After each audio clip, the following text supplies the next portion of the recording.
Mahina. Oras sa ganap na alas 4:09. Uy! Nakapag-break ka na ba? Nakapag-relax ka na ba? Saan ka man nagtatrabaho, mapa-opisina man o work from home o mula mismo sa pwesto, sasabayan namin ang break time mo. Sasabayan namin ng mga balita at komentaryo, mga panayam ng mga taong viral ngayon. DZRH Break Time!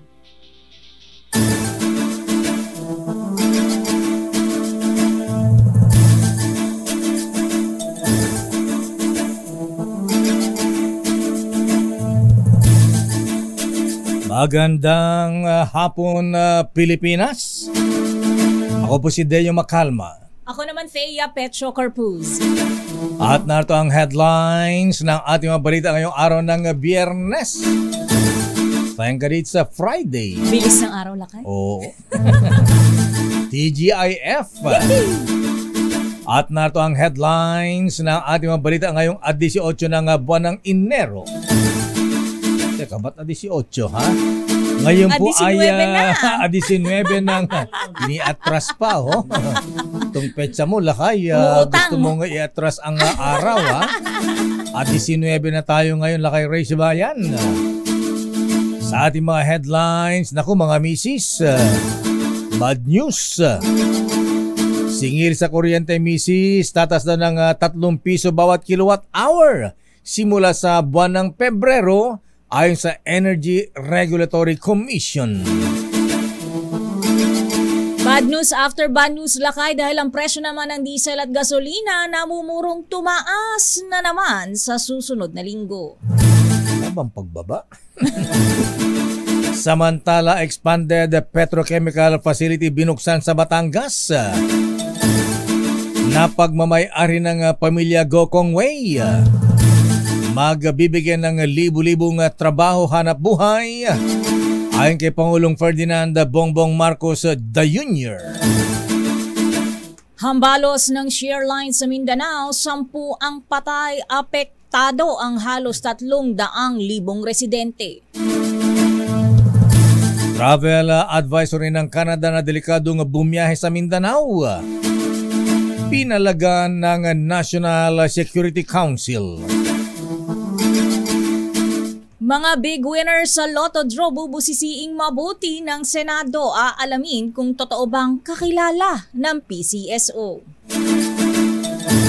Alamin nga natin, makibalato tayo. Pwede na lakay, 10%. Tatlong truck at 3 kotse nagkarambola sa Maynila, sa May Quirino Avenue. Isang motoristang sakay ng Honda car naipit at nagdulot ng mahigit 1 kilometrong traffic. Person of interest sa pinatay na dentista sa Oriental Mindoro hinahunting ng pulisya. Samantala, 5 empleyado ng isang travel agency inaresto ng Quezon City Police dahil dawit sa travel scam. Pista ng Santo Niño sa Tondo, Maynila, kasado na higit 1,600 pulis ikakalat para sa seguridad. Sino ba mga taga-Tondo rito? Makipista tayo sa linggo, ha? Si RT, di ba? Taga-Tondo ganun ba? Sino? Tama ba? Si Boy Kulot? Si Boy Kulot? Taga-Tondo ba ito? Ba't di nag-iimbita ito? Yung tama ako. Ba't wala imbitasyon na? Samantala, eto na Macy's. Naku, bungad ng balita natin na malungkot. Dahil tatas daw Macy's ng 3 pesos and 64 centavos kada kilowatt hour ang singil ng kuryente sa susunod na buwan ng Pebrero. Ano ba yan? Love month ay salip na pagmamahal sana ay parusa. Ito'y dahil ibabalik na ng Energy Regulatory Commission ang koleksyon ng tinatawag nilang feed-in tariff allowance o fit-all simula sa Pebrero. Diba sa inyo na lang yan? Ito ang bayad na kinukolekta sa mga consumers na inilalaan sa pag-develop daw sa renewable energy sa bansa. ba't tayong papasan? Di ba dapat yung mga namumuhunan dyan? Ayon kay ERC Chairperson Mona Lisa Di Malanta, ibabalik na ang Fit All upang matiyak ang sapat na pondo para walang maging aberya sa supply ng renewable energy plants. Hindi na ba magkaka-brown out? Di mo sure, Lakay. Isa pang bad news para sa mga motorista. Asahan na ang taas presyo sa produktong petrolyo sa susunod na linggo. Ayon sa Oil Industry Management Bureau, posibleng tumaas sa 65 centavos hanggang 85 centavos ang presyo ng kada litro ng gasolina, habang 45 hanggang 65 sentimo naman sa diesel. Samantala, posible namang walang paggalaw magkaroon ng 10 centavos na rollback sa kada litro ng kerosene base sa unang 4 na araw ng trading sa Min of Platts, Singapore. Ito na ang ikatlong price adjustment ngayong Enero. Uy, ako na yung balita ko, Lakay. Ano kinuha?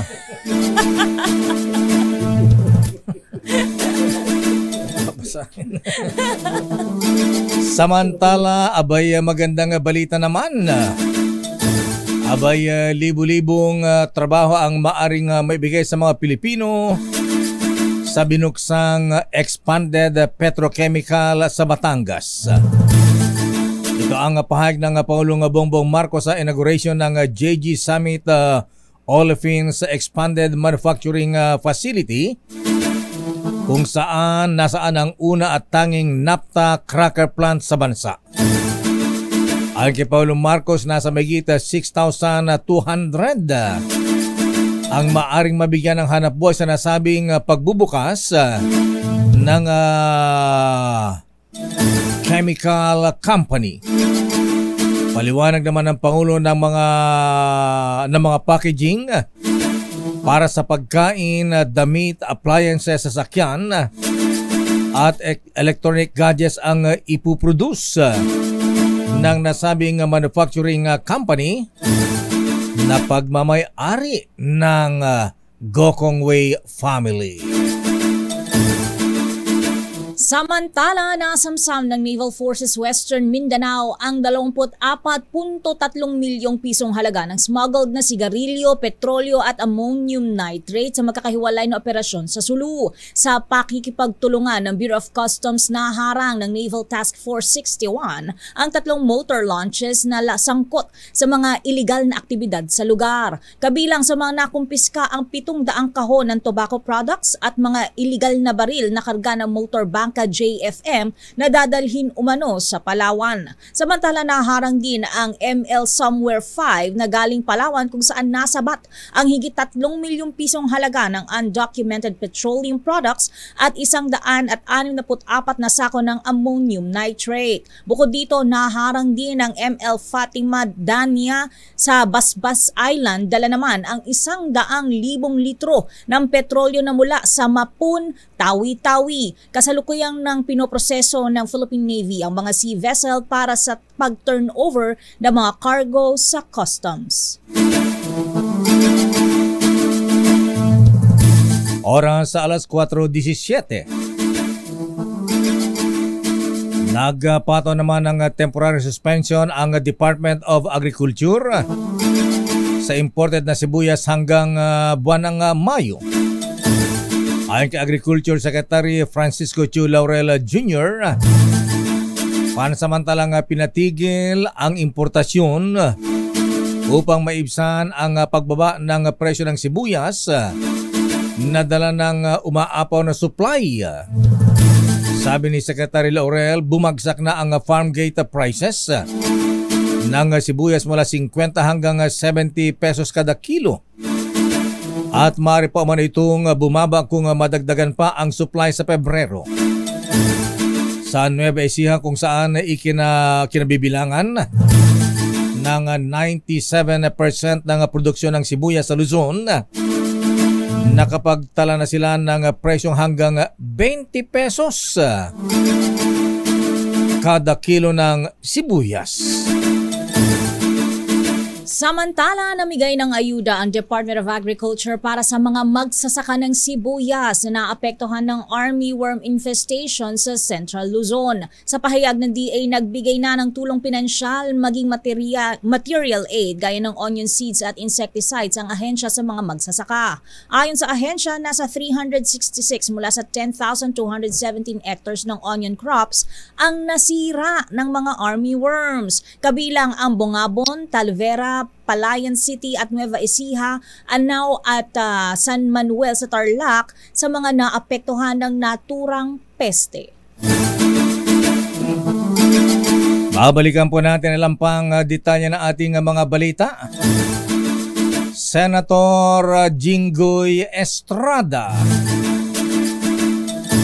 hinatulan ng Sandigan Bayan na not guilty sa kasong plunder pero guilty naman sa kasong bribery.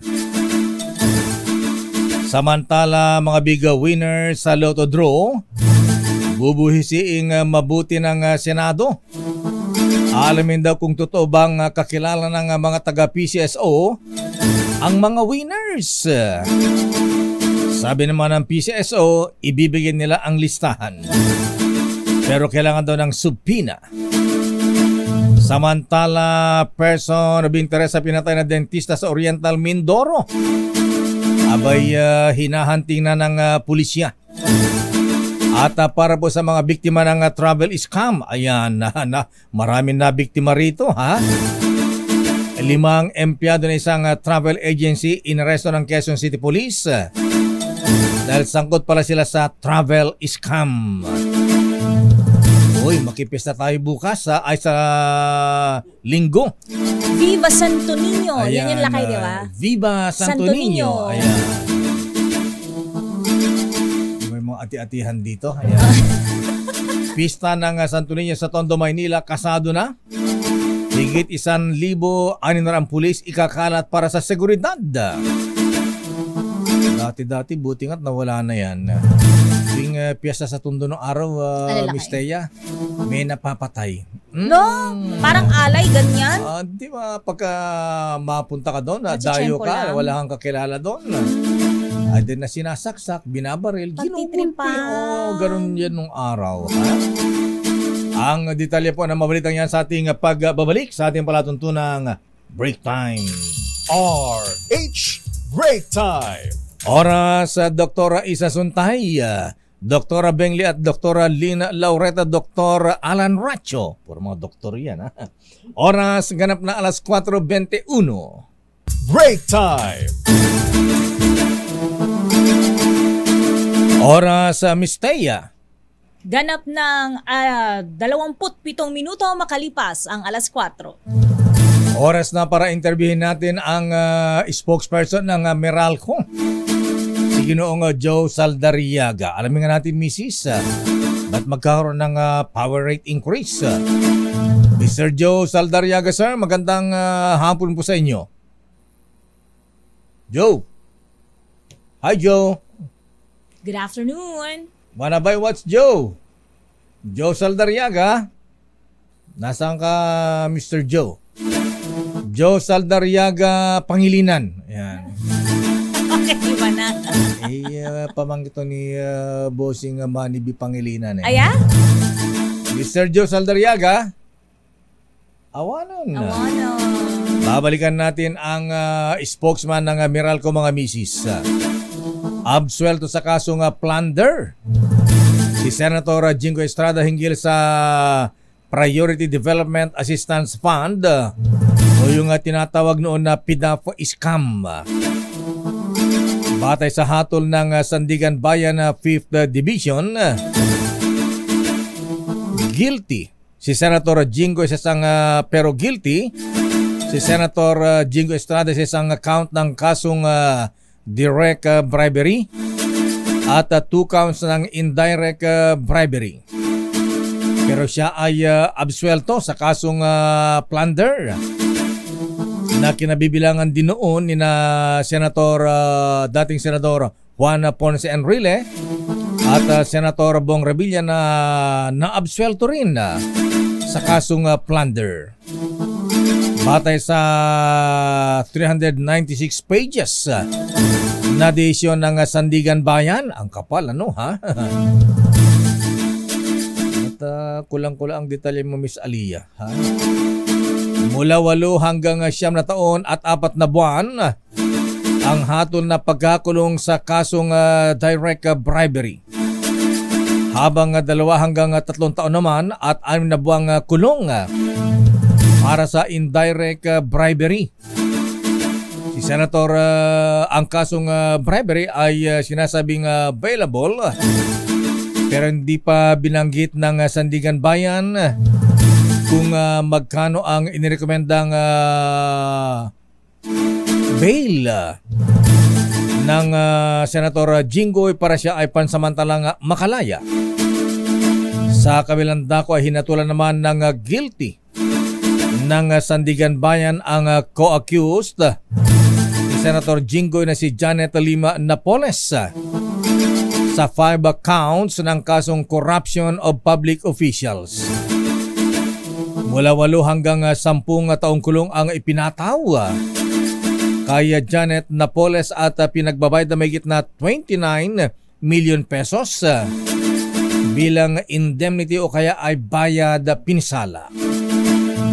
Samantala, maglalabas ng 35 milyong piso ang Kamara para tulungan ang mga naapektuhan ng pagbaha at landslide sa Davao Region. Ayon kay House Speaker Martin Romualdez, nakikipag-ugnayan na sila sa Department of Social Welfare and Development para sa agarang pamamahagi ng 5 milyong piso sa kada 7 distrito sa rehiyon. Bukod dito, malaking tulong din anya ang financial aid para tugunan ng iba't ibang aspeto ng relief efforts tulad ng restoration sa mga nasirang infrastruktura, tulong medikal at ayuda sa mga displaced families. Sa datos ng NDRRMC, aabot sa 45,000 na pamilya o katumbas na 187,000 individuals ang apektado ng malawakang pagbaha sa Davao Region na dulot ng shear line.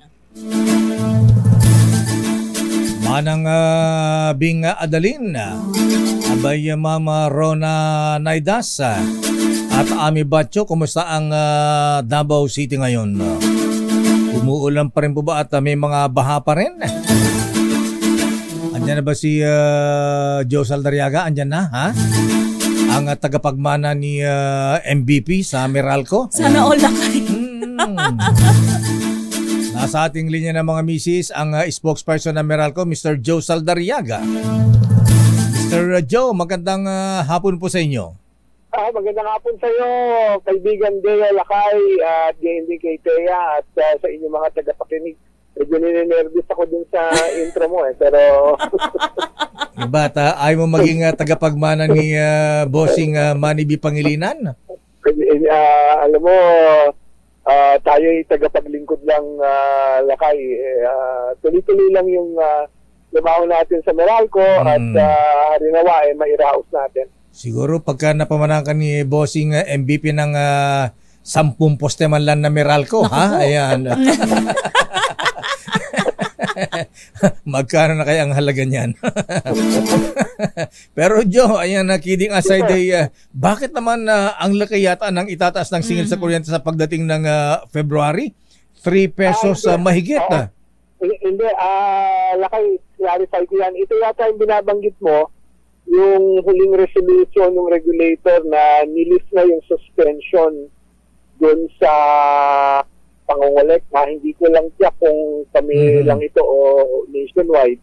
Yung tinatawag na feed-in tariff allowance of it-all mula sa lahat ng consumers. No? So, ito kasi sinuspinde for a certain period of time. Pero ibabalik na nga ito. Ito kasi yung pondo na hawak ng National Transmission Company o Transco na siya namang nagre-remit na din sa mga nagpapasok na renewable energy companies sa pool nung merkado. No? So, babalik na ito yung 3.64% tapos Lakay Deo, kung di ko nagkakamali, simula sa bills ng customers sa Pebrero. So siguro round off ko na mga 4 centavos. Mhm. So kung 200 kilowatt hour user ka, asahan mo na mga kulang-kulang 8 piso yung idadagdag sa bill mo. Mhm. At saka syempre tataas yan as the consumption increases. Pero having said that, kailangan din natin hintayin ano ba yung magiging generation charge natin. Ito yung pinakamalaking component. Ito yung binibili ng mga suppliers tulad ng Meralco, Ayan. ng mga distribution utilities sa mga generating companies. Yung mga nagpo-produce ng kuryente. So, kung mas mababa sa 4 centavos, baka magkaroon tayo pa ng reduction. Mhm. Ayan, ano ba itong feed-in tariff allowance, Joe, o fit-all?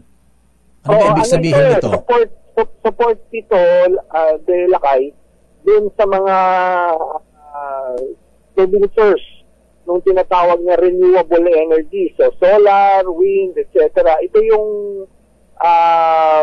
para ma-encourage yung development ng renewable energy sector, yung clean energy, no? Na tinatawag. So, yung pondong yan, kung hindi ko nagkakamali, pinangangasiwaan yan ng National Transmission Company o Transco. At kung ano man yung ma-produce na kuryente nitong mga renewable energy producers, siyempre kailangan naman din silang i-compensate. No? Parang subsidiya ito sa kanila para ma-encourage yung development and use eventually of the renewable energy sources here in the Philippines. Ayan, bukod dito sa increase na 3 pesos and 64 centavos, sa mga susunod na buwan ba, may susunod pang power rate increase, Joe? Oo. Clarify ko lang, Lakay, 3.64 centavos lang po. Ayan, 3 pesos and 64 centavos. Hindi, 3.64 centavos. Ganun ba? Lang po siya. Maliit lang po. So, baga 0.0364 ganun? Bali 0.0364 or 3.64 centavos per kilowatt hour. Kaya nga sabi ko, kung 200 kilowatt hour user ka, kulang-kulang na 8 piso ang babayaran mo kada buwan. Nagkamali ba? Siyempre, additional cost ito. Pero kailangan natin tingnan ano ba yung magiging ibang cost components. The biggest of which is generation. Yun yung pinakamalaking bulto ng increase o decrease kada buwan. So, kunyari, for example lang po ito, hindi pa tayo nakakatiyak. For example, bumaba ng 10 centavos per kilowatt hour yung generation charge. Wipe out itong increase na ito. Ayun. Pero kung tataas, makakadagdag ito. Ayan. So, yun yung situation na Lakay at Thea. So, klaruhin natin, Joe, hindi 3 pesos and 64 centavos. Hindi po, 3.64 centavos po. Wala pang 5 sentimo, parang ganyan, Sir Joe. Wala pang 4 na sentimo. Wala pang 5. Alam mo yun, ngayon ko lang narinig after a long time yung 5, pero kami ni Lakay siguro basta may 5 ka nung araw kasi di ba Deo? May value yun may value yun. Makakabili ka lang ng soft drink. Naalala ko yung mga soft drinks nung araw, yung Cosmos, yung baka mahalatang senior citizen ako. Inabutan ko yata, Joe, 10 centavos na Sorry, nasa na po ako, mismo na ako. Pero just to clarify lang kaya, Sir Joe, yung nabanggit yung po na mga solar producing na mga, renewable energy. So, ang mga nagbabayad po, nagko-contribute din po pala ang mga consumers ng enerhiya? Yes. Tama po. Through the feed-in tariff allowance o yung fit-all. Yes. Ayan, we all contribute to that to support yung push natin of the country to encourage the building of renewable energy sources. Ayun, nakaya nga na maluwag si mga misis. Ako rin kanina, akala ko 3 pesos and 64 centavos. Kinukwenta ko na yung 400 kilowatt hour. Ang bigat 1,600 pesos na ang increase. Dito, so, 400 kilowatt hour na kahit. Subukan ko compute na. Yung 400. Siguro mga 15 pesos. 15 pesos. Okay. Pwede na. Kaya pang mabayaran. Kasi tayo natin, mag-a-announce ako malamang first week of February kung ano naman yung movement sa generation charge. Kasi ako naman every month, pinapaliwanag natin yan sa mga kababayan natin. Pakisabi naman na sa kay bossing MVP, parang Joe, ha? Baka pwede rin pagdating ng February 14, baka love month naman baka pwede ibaba naman na i-roll back ang presyo ng 14 centavos naman dyan. Actually, malaki yung reduction namin nung Christmas season nung December. 80 centavos yung pinaka-reduction. Nagkaroon lang ng brief adjustment. Pero tingnan natin itong Pebrero. Kami naman, we try to procure electricity at the least cost possible. Hanggat kaya, Lakay Deo, Treya, yan, binabagsak talaga yung aming pinipilit namin ibaba yung generation charge. At makakaasa kayo, tuloy-tuloy yung commitment namin na yan. Okay, maraming salamat, Joe. Thank you, Lakay. Thank you, Treya. Happy weekend po sa lahat ng mga tagapakinig ng number 1 station sa Pilipinas. Nakita ko po yung huling yung rating. Salamat po. Ikaw naman, Jude. Binabati ko po kayo. Ikaw naman, Jude. Di namin binabalita yan Pinangalanda ka mo ko. Secret yan Maraming salamat, Joe Saldariaga. Thank you. Oy, News Center, alang niya kayo. Centavos lang. Centavos pala, hindi pala 3 pesos 64 centavos ito ha? I-check yung mabuti, ha? Ayan. Dapat mag-iingat sa tuldok. Ayan, makoma. 3.64 centavos. Dami napapahamak sa tuldok at saka koma at saka ano ba? Exclamation point. Tandang pananong. Samantala, hatawin natin ang mga reports. Epekto ng shear line sa Davao Region, Caraga, nanatiling manageable. Ayon sa Office of Civil Defense. Manageable pero ang dami ng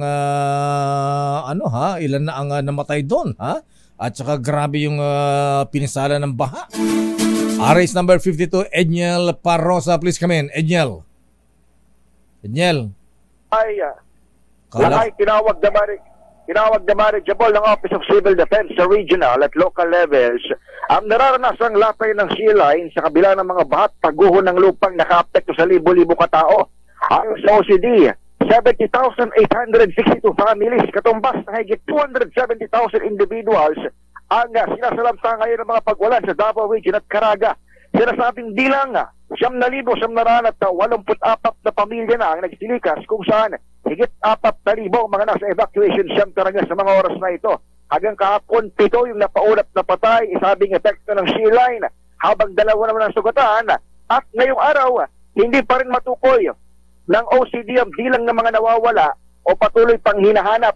Bukod sa Moncayo, Davao de Oro, na-monitor din ang mga bahat landslide sa Surigao del Sur, Agusam del Sur, Davao de Oro, Davao del Norte. Nasa ilalim ngayon ng state of calamity ang Asuncion sa Davao del Norte, maging ang Santa Josefa, Loreto at Veruele sa Agusam del Sur. Sa ngayon, nakataas ang blue alert na OCD at Caraga Region. Hudyat na kalahati ng pwersa na OCD sa nasabing mga rehiyon ang nakabantay, habang tudaransin na rin ang Philippine Army at ang tauhan ng Philippine Red Cross. Para sa kauna-unahan sa Pilipinas, DZRH, ito si Edniel Parrosa. Tuloy-tuloy sa pagbabalita, tuloy-tuloy sa serbisyo. Sama-sama tayo, Pilipino. Samantala, Pangulong BBM kinilala ang kontribusyon ni Gokong Wei sa Pilipinas. Ang detalye ibibigay sa atin ni RH14 Leth Narciso. Ms. Leth. Ms. Thea Lakay, nagbigay ng tribute si Pangulong Ferdinand Marcos Jr. sa negosyante at pilantropong si John Gokong Wei Jr. sa kanyang talumpati sa inaugurasyon ng Expanded Petrochemicals Manufacturing Complex sa Batangas City. Kinilala ng Pangulo ang pagmamahal at malaking kontribusyon ni Gokong Wei sa buhay ng mga Pilipino at sa Pilipinas. Binigyan din ng Presidente ang kahalagahan ng pasilidad na hindi lamang isang cutting-edge technology, kundi pagpapakita ng kasanayan at kumpiyansa ng manggagawang Pilipino at ang malaking pangarap ni Gokong Wei. Binanggit ni Pangulong Marcos kung paanong umangat si Gokong Wei mula sa simple hanggang sa naging estado nito noong nabubuhay pa bilang mahalagang parte ng mga proyektong pang-nasyonal. Ayon sa Pangulo, nauna na si Gokong Wei na nagpatupad ng Build Better and More sa pamagitan ng malawakang portfolio ng JG Summit mula sa eroplano hanggang sa may kinalaman sa kemikal at iba pang industriya. At sa pinalawak na pasilidad sa Batangas, tinayang libu-libong trabaho na naman ang malilikha para sa mga Pilipino. Para sa kauna-unahan sa Pilipinas, DZ, yes, Akay? Wala bang pinamigay na na piso ticket? Chips. Piso fare. Piso fare. Oo, piso fare pala. Oo, sa Cebu Pacific. Oo. Wala, Lakay, wala. Chippy, wala rin. Kanila rin ba yun? Oh, kanila nga yung mga chichirya na chippy, ha? Alam ko. Yan, Lakay, chichirya. Chichirya, wala ba? May pa-chichirya, Lakay. May pa-chichirya. Ayun, meron Sabi naman, ko na Lakay. nga ba. At saka yung mga juice nila. Ano yung mga juice nila? Anong juice? May mga juice sila eh. Baka magkamali ako ng banggit ng product, Lakay. Hindi natin kabisado yung mga produkto, masyadong marami. Marami. Oo nga, marami. Ayan. Anyway, at least nagpamerienda. Yun ang mahalaga, Lakay. Thank you. Tama, Lakay. Okay, maraming salamat. Wala bang pa-take out kay Presidente? Wala, Lakay. Wala? Okay, sige. Maraming salamat. Teka, ano pa schedule ng Pangulong Marcos after dun sa factory, petrochemical factory ng mga Gokong Way? Oo, yun lamang, Lakay. Wala nang binanggit kung mayroon siyang meeting sa Malacanang kanina. Okay, maraming salamat, Miss Let. Balik sa inyo, Lakay at Miss Thea. Samantala, karapatan ni Senator Jingo Estrada para sa lahat ng legal remedies. Tulad na lamang ng paglalagak ng piyansa, dapat igalang ayon naman kay Senator Joel Villanueva. Sino ba ang lawyer ni Senator Jingo? Dapat yung lawyer, abogado si former Solicitor General Estelito Mendoza. Ayan. Yung abogado ni Senator Bong Revilla acquitted din. Toroy, di ba? Aris number 28, Raymond Advance, please come in. Raymond. Mayor at Ms. Thea, may karapatan si Senador Jingo Estrada na gamitin ang lakat ng legal remedies sa ngayon naging hatol sa kanya ng Sandigan Bayan. Ito'y kasunod naman ang pagka-absuelto sa kasong plunder, ngunit nakatulan naman sa kasong direct at indirect bribery kaugnay ng umano'y pork barrel scam. Ayon kay Senate Majority Leader Joel Villanueva, hindi pa final ang executory ang desisyon at maaari pa itong iapila ni Estrada habang patuloy niyang ginagampanan ng kanyang tungkulin bilang halal na senador ng Pilipinas. Naniniwala si Villanueva na tuloy ang focus nito sa kanyang trabaho lalo na para sa mahigit na 15 milyong Pilipino na nagtiwala sa kanya. Para sa kauna-unahan sa Pilipinas, Raymond, wala bang blowout si Senator Jingo sa Senado? Absuelto sa plunder? Oo nga, may pamerienda. Magpapahinga daw muna dahil ilang araw na nininervyos Magpapakalma muna, Lakay. Teka muna, ba't si Senator Joel Villanueva hininga mo ng reaksyon? Dapat si Senator JB.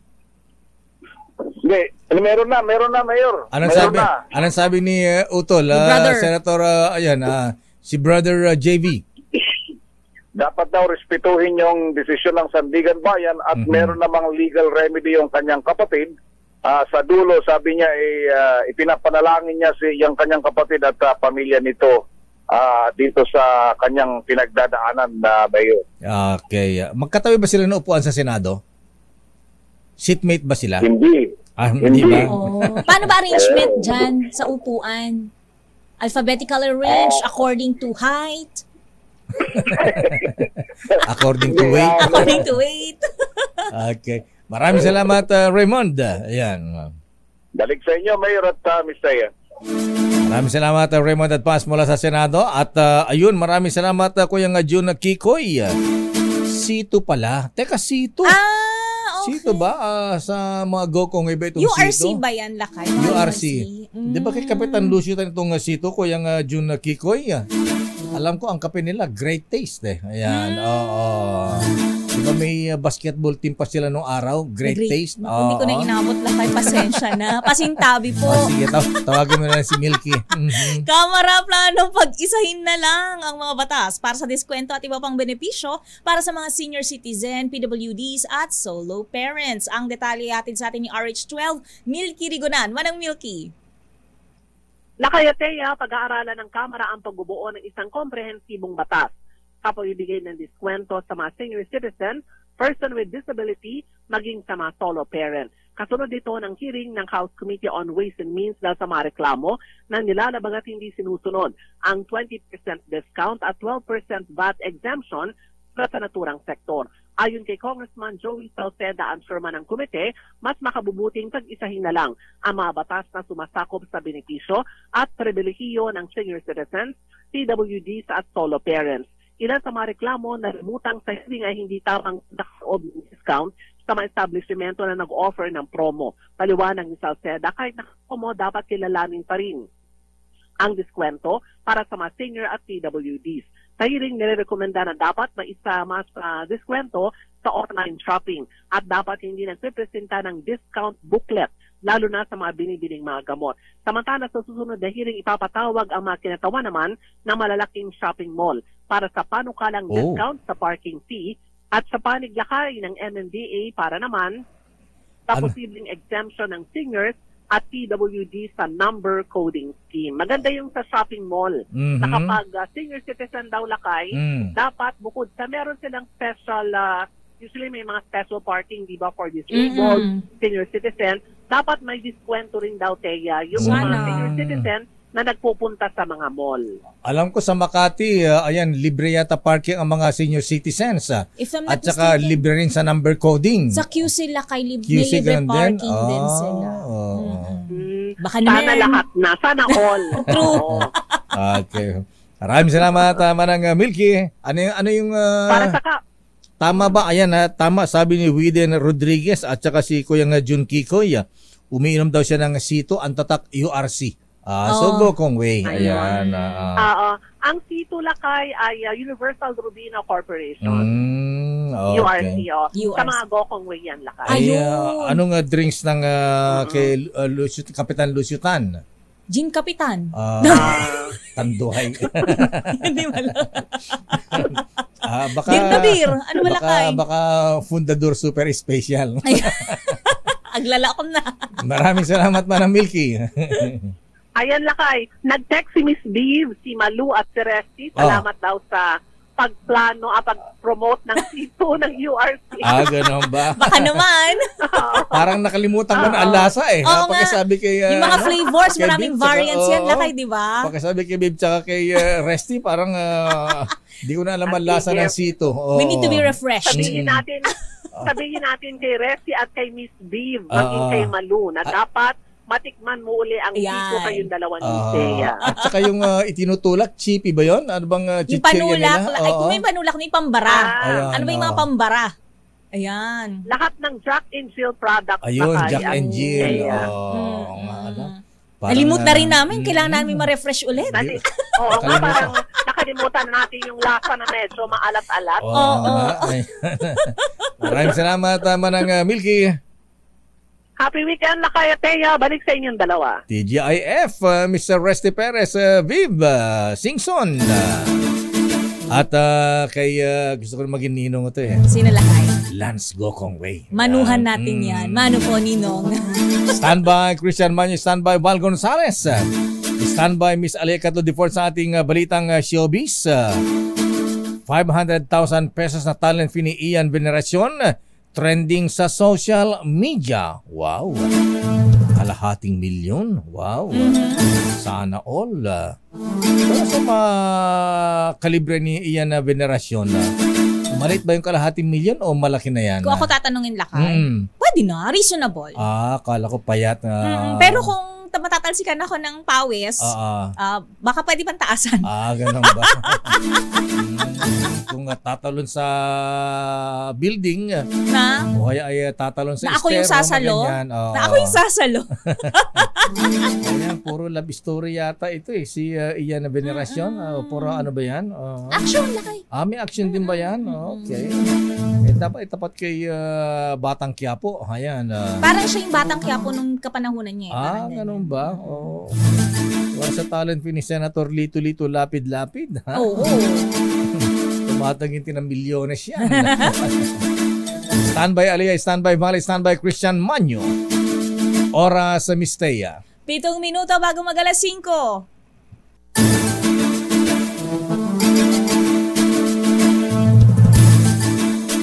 Samantala, hatawin natin ang mga report. Bago ang mga report, sandali lang, baka makalimutan natin ito, ha? At siya ba ang nagpa-pizza, ha?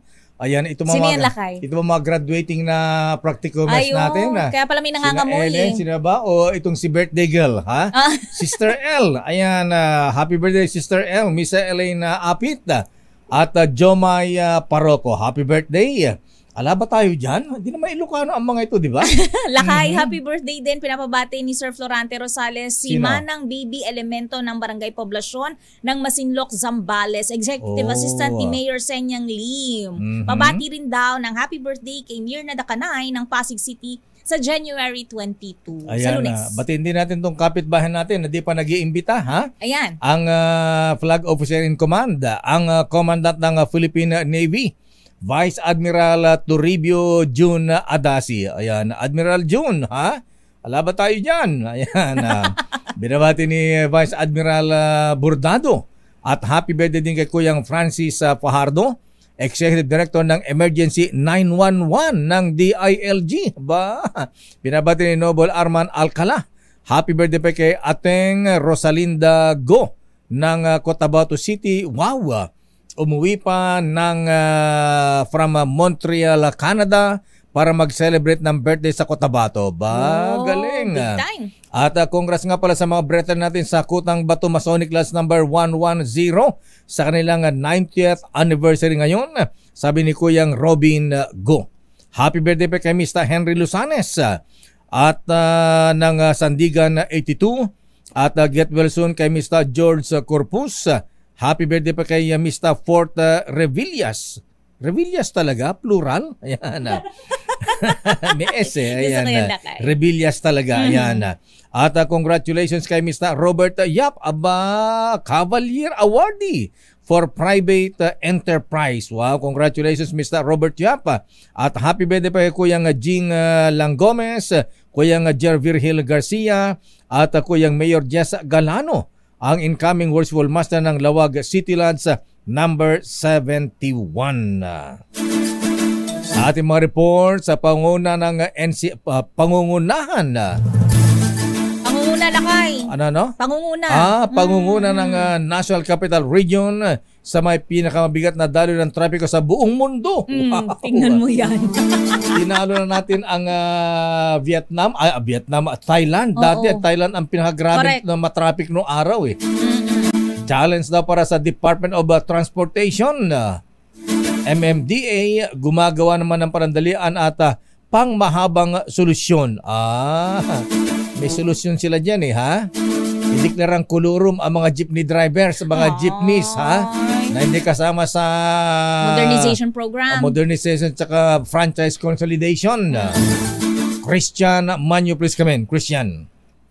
Lakay, aminado ang Department of Transportation na isang malaking challenge o hamon para sa ahensya matapos na mag-number 1 o manguna ng Metro Manila sa may pinakamalalang traffic sa buong mundo. Batay sa datos ng TomTom International, ayon kay Transportation Secretary Jaime Bautista, mamadaliin ng TOTR ang iba't ibang infrastructure projects sa bansa para mapabilis ang biyahe ng mga commuter at maigsa na mabigat na daloy ng trapiko sa lansangan. Samantala, sa isang press conference ngayong hapon, sinabi naman ni MMDA Acting Chairperson Atty. Don Artes, volume pa rin ng sasakyan ang isa sa pangunahing dahilan sa pagbigat ng daloy ng trapiko sa NCR. kung saan nasa 3.6 million na anya ang sasakyan na bumabiyahe sa Metro Manila kada araw na lagpas na ng 25% kapasidad ng NCR. Paliwanag pa ni Artes, nakalatag naman na ang long-term solution ng MMDA tulad na lang ang pagsasaayos sa mga daan at sistema ng daloy ng trapiko, habang short-term solution naman ang tuloy-tuloy na clearing operations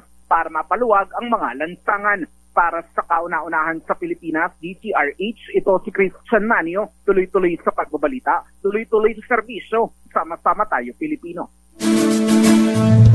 Samantala, isa pang pulis na sangkot sa illegal na droga arestado ng PNP sa Pampanga, higit 300,000 pisong halaga ng shabu na samsam. Idetalye mo RH5 Val Gonzalez. Val. At Mayor, nasupol sa isinagawang anti-illegal drugs operation ng Police Regional Office 3 o Pro 3 ang isang pulis na sangkot sa pagpapakalat ng illegal na droga sa San Fernando City sa lalawigan ng Pampanga. Sa report na nakarating dito sa Campo Crame, kinilalang suspect na si Police Senior Master Sergeant Benito Luyon. Ang pulis na si Luyon na nakatalaga sa San Fernando City Police Station ay matagal nang isinasa ilalim sa surveillance dahil sa involvement nito sa illegal drugs. Nakumpiska sa suspect na pulis ang humigit kumulang 50 gramo ng hinihinalang shabu na may street value na 340,000 pesos. Dito lamang nakalipas na araw ay isa pang pulis corporal na sangkot din sa illegal drugs trade ang naaresto naman sa Cagayan de Oro City. Para sa kauna-unahan sa Pilipinas, DZRH, ako naman Val Gonzalez, tuloy-tuloy sa pagbabalita, tuloy-tuloy sa serbisyo. Sama-sama tayo, Pilipino. Maraming salamat, Val Gonzalez. Happy birthday pa kay Boyet Laot. Isang Kalahi and Kaloy Pascual. Mula kay Kaloy Pascual. Happy birthday, Boyet Laot. Sa iba pang balita bago ang showbiz, Miss Thea. Porsigido si Senator Raffy Tulfo na makilala kung sino-sino daw ang mga nanalo ng malalaking papremyo sa Lotto ng Philippine Charity Sweepstakes sa Office of PCSO. Sa hearing sa Senado, sinabi ni Senator Tulfo na kalat daw ang mga akusasyon na kakilala ng mga taga PCSO ang nanalo ng 690 million pesos sa 655 draws sa pamagitan ng e-Lotto. May tinanggap umanong impormasyon na ang grupo ay namuhunan ng 30 million pesos para lamang mapanalunan ang napakalaking papremyo. Hiniling ng senador sa opisyal ng PCSO na isumite sa komite sa pamagitan ng executive session ang pangalan ng mga Lotto winners. Alamin daw ng komite sa tulong ng NBI at PNP kung totoong tao ang mga Lotto winners upang mapawi ang pangamba ng publiko. Paliwanag naman ni PCSO General Manager Melquiades Robles, handa silang ibigay ang listahan ng mga nanalo sa Lotto pero kailangan daw ng subpina mula sa Senado bago maibigay ang mga nasabing dokumento o pangalan ng mga nanalo. Showbiz na lakay. Showbiz tayo, Miss Thea. Ito na nga at umano'y 500,000 pesos na talent fee ni Ian Veneracion trending sa social media. Idetalye mga balitang yan, Miss Aliyah, ikatlo, the fourth. Lakay at Miss Thea ay tinanggi ng kampo ng aktor ni Ian Veneracion ang pinost ng isang writer-director hinggil sa umano'y kalahating milyong pisong talent fee ng aktor. Pinag-aaralan din nila nakasuhan ang nag-post na si Ronaldo Carvalho ng online defamation. Bungad pa lang ng post ni Carvalho, sinabi oral defamation. Hindi online. Online defamation? Yes, lakay. Bago yan Kasi bungad pa lang daw ng post ni Carvalho. Sinabi agad nitong ang mahal daw pala ni Ian Veneracion for a public appearance. Kinuha kasi niya ito para sa isang parada sa float sa Tarlac Festival. Pero ang sabi ng road manager ni Ian Veneracion, 500,000 pesos ang BF nito in 2 hours. Ano yan? Anong tawag dyan? Appearance fee lang yan. Yes, na walang performance. Hindi gumanap sa pelikula, akala ko. Oo, kasi appearance fee ito dahil wala namang performance na gagawin si Ian Veneracion, kakaway-kaway lang daw sa float. Mahal nga naman, ano ha? Pwede na yun, Lakay. Appearance lang, Lakay. 2 oras, kakaway-kaway lang, kalahating milyon. Oo, Lakay. Aba, iba ganun rin ba? pag nasilayan ka ng Ian Veneracion. Wow. Sulit na rin. Okay. Lakay, bukod sa 500,000 na TF kada 2 hours, pag lumagpas naman sa 2 oras, ay may bayad na 100,000 pesos kada oras. Sabi naman ng kampo ni Ian, sa halip daw na i-verify ang impormasyon sa TF ng aktor, ay nag-post agad si Carvalho na may tanggang ipahiya publicly si Ian. Paliwanag pa ng kampo, sinusunod dapat ang mahigpit na polisiya sa confidentiality at transparency sa lahat ng business deals bilang respeto sa mga kliyente. Para sa Break Time Showbiz, ito si Aliyah Ecatlo. Tuloy-tuloy sa pagbabalita, tuloy-tuloy sa serbisyo. Sama-sama tayo, Pilipino. Maraming salamat, Miss Aliyah Ecatlo IV. At maraming salamat kay sa ating business correspondent, Mr. Michael Ismaygay. How much? Habang naglaro ng golf, nagre-report pa sa atin. Ang palitan ng dolyar nagsara sa 55 pesos and 97 centavos. Maraming salamat, bossing Mr. Michael Ismaygay. Ang nangakong magbibigay daw ng regalong dollar kay Sister L. Aba, paano naman ako, Lakay? Huwag ka man, pagka-birthday mo, mamimigay din ng dollar yan. Ayan. At Mr. Michael Ismaygay, batiin daw natin ng happy birthday ang dating girlfriend ni Tisoy Oliveros. Abay, birthday pala ni Ma'am Annie Oliveros sa Linggo, January 21. Kasabay pala ni Sister L at si Jomay Paroko. Ayan. At good afternoon din kay Kuyang Colonel June Arias. Ayan, C4? Baka pas mo na, Kuyang, ha? At yan ang kabuhan natin palatuntunang break time. Ako po si Deo Macalma. Ako naman, Thea Petro Corpuz. Thank you this Friday. Chill-chill lang. Easy-easy lang. Ingat-ingat po tayo, ha? Bye-bye. Susunod na ang palatuntunang balansyadong balita mula kay Chairman of the Board Henry Uri at Miss Wilma T. Ayan. Wilma T. Karen Oyong. Kasi kumame bakit Wilma T. Ayan. Bye-bye. Ingat-ingat. Stay safe.